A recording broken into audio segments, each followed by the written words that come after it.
This segment is brought to you by the Kansas Soybean Commission. The Soybean Checkoff, progress powered by Kansas farmers.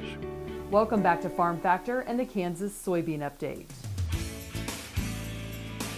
This is the Kansas Soybean Update. It's brought to you by the Kansas Soybean Commission. The Soybean Checkoff, progress powered by Kansas farmers. Stu Dunkin, K-State Extension Crops and Soil Specialist for Northeast Kansas, joins us. Coming up late this month, K-State will be hosting 3 soybean production schools across the state. And we'll be stretching a little further west this year, and I think that's the direction as we've seen acreage grow that way. We're going to see more. We start Monday the 22nd in Phillipsburg, and then the 23rd and we'll be in Salina, and then the 24th we'll be at Rossville. And for these one-day schools, what kind of issues will you be covering? But since we've expanded westward to Phillipsburg, there'll be more challenges and a little different outlook on things. I think one of the top things on everybody's mind, whether it's Phillipsburg or Rossville, is weed control and control of resistant weeds to some of our current herbicides and the programs that we're using. And Dr. Dallas Peterson will be covering that at all 3 of our schools. Also, our pre-emergence programs that can help any of our programs work a little bit better. There'll be a big push on the irrigation out at Phillipsburg and some entomology as well. The Deck-T stem borer, we may be covering that at some of the others as well, but we get into more disease areas to go. When we swing to Salina, there'll be more emphasis on double cropping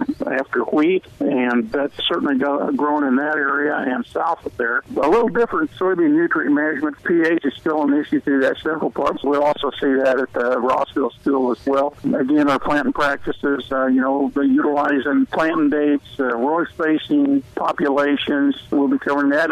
In Salina, disease management. One of the big highlights there at Rossville is going to be Dr. Eric Adee, from the agronomist in charge from the Kansas River Valley Experiment Station. He's got several years of the effect of planting date by varieties experiments with their effects on sudden death syndrome with soybeans.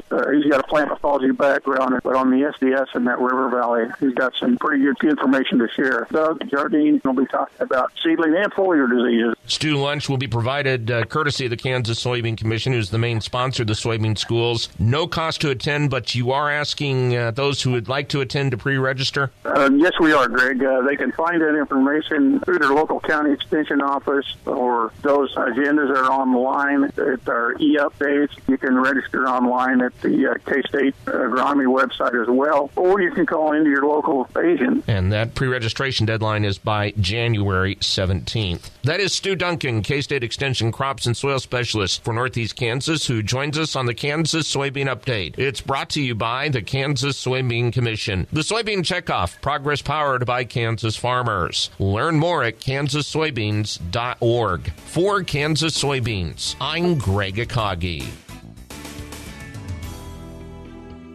Hope you enjoyed this week's Kansas Soybean Update. Stay with us after the break for more with Dwayne Taves and Randy Block with Cattle Facts.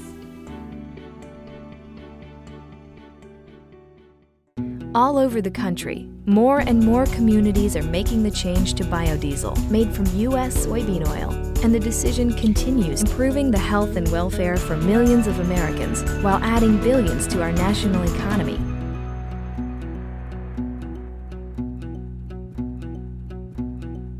What does a brighter, more sustainable future look like in our cities and towns, and how do we get there?